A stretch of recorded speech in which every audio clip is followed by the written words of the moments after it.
I was thinking about this earlier today and I thought I'd share. Now, if you are watching this video right now, there is something inside of you that already knows. You don't need nobody to diagnose you or label you with something. You just need someone to finally say out loud what you have been carrying quietly for a very long time. And that's why I'm here. So let's talk about the covert narcissistic mother and the specific type of wound that she leaves. Now, the word covert, that matters here because this is the mother that everybody think is perfect.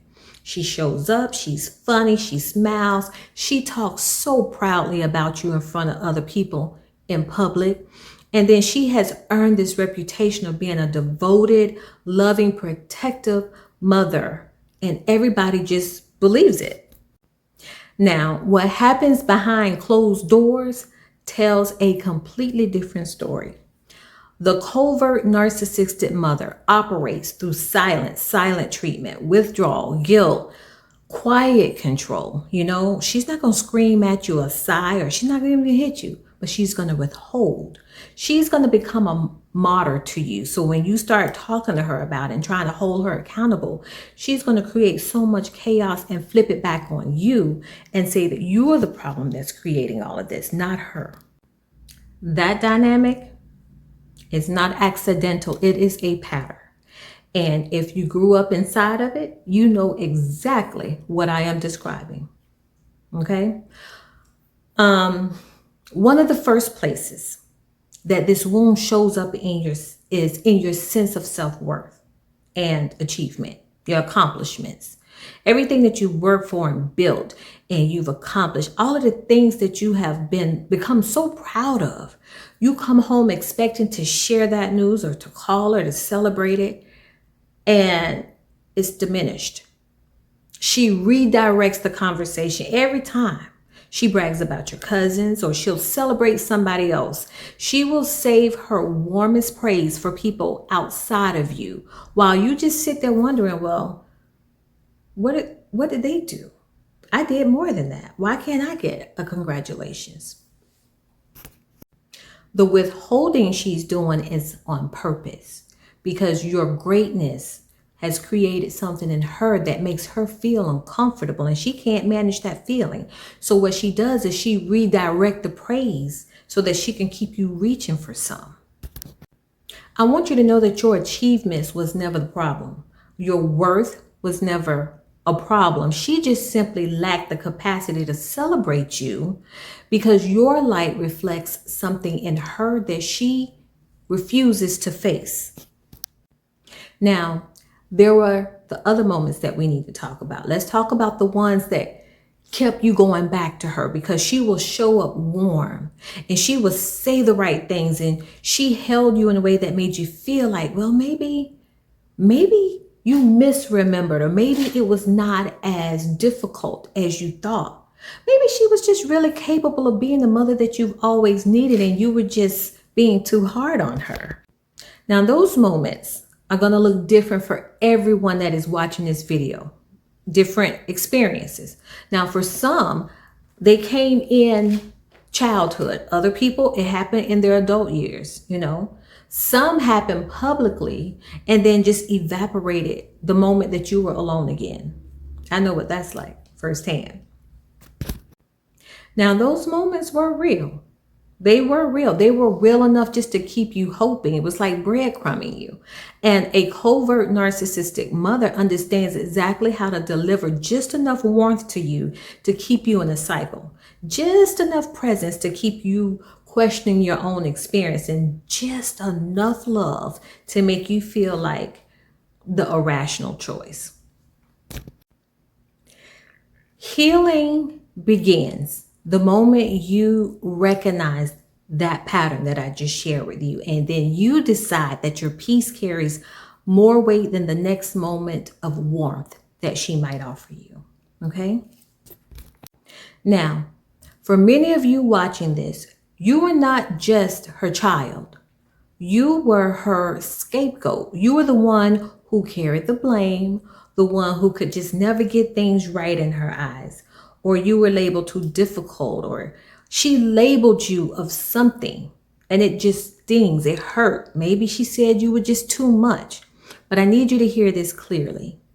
You did not become her scapegoat because something was wrong with you. You became her scapegoat because something was right with you. You saw clearly, you felt deeply, you carried a truth inside of you that the dynamic in the home just could not afford to have exposed. So a covert narcissistic mother, she doesn't like that. She needs her environment controlled. She needs the narrative to be managed her way. And the child who sees through it and who feels it, who names it and refuses to disappear completely, that child becomes a threat to the entire system. So she assigned you a role. She made you the problem. She made you the difficult one because your perception was the most dangerous thing in the room for her. Your sensitivity was always your strength. Your clarity, that's a gift. And a wounded system simply could not hold what you carried. That is why. Now, there are times that you tried to tell someone, right? And you found the words, you opened up, you started describing what it felt like inside the relationship, and you watched that person across from you shift because the woman you described did not match the woman that they knew. The woman they know, she spoke highly of you. She showed up to things. She smiled in all the right places. She treated you beautifully in public, warm, proud, and present. She performed the role of a devoted mother so consistently and so carefully that your truth sounded impossible against the backdrop of the reputation she has built in front of everybody. This is one of the most isolating layers of the wound. She built that public image deliberately over years, sometimes decades, depending on how old you are. And for some of you, it started when you were a little girl or a little boy, or it could have shifted or moved into when you became an adult. The timeline belongs to your experience and your experience alone. So I want to make that clear. Now, what remains consistent is the pattern. She reserves the public warmth for the world, and her private withdrawal is for you. So when you speak your truth, the world sees her performance and then they start questioning your reality. They're like, no, you gotta be lying. But you're not lying. You're not exaggerating. You really aren't the problem. You are carrying a wound that was specifically designed to stay invisible. And the invisibility is a part of what makes it so heavy and so hard to put down. So, Coach Valerie, where do I go from here? I'll tell you. You start by giving yourself permission to believe your own experience. You lived it. You felt it. You carried it. You don't need anyone else's validation to confirm what you already know. That's what I said at the beginning. You find yourself a community of women who understand the wound from the inside, because being believed is so important and it changes the fundamental in the healing process. It's an important factor. And then you give yourself grace for every moment you went back, every moment that you hoped for that warmth and you second guessed yourself. You were just being human. You loved someone who taught you that love comes with conditions, and unlearning that takes time and it takes intention, real intention. And remember that you are healing the mother wound. That's one of the most courageous things that a person can do, because you are healing something that was handed to you before you even had the language to name it. You deserve that healing fully, without any apology. You deserve that. Always remember, it's not rejection, it's alignment. I'm Coach Valerie, and I'll talk to you later.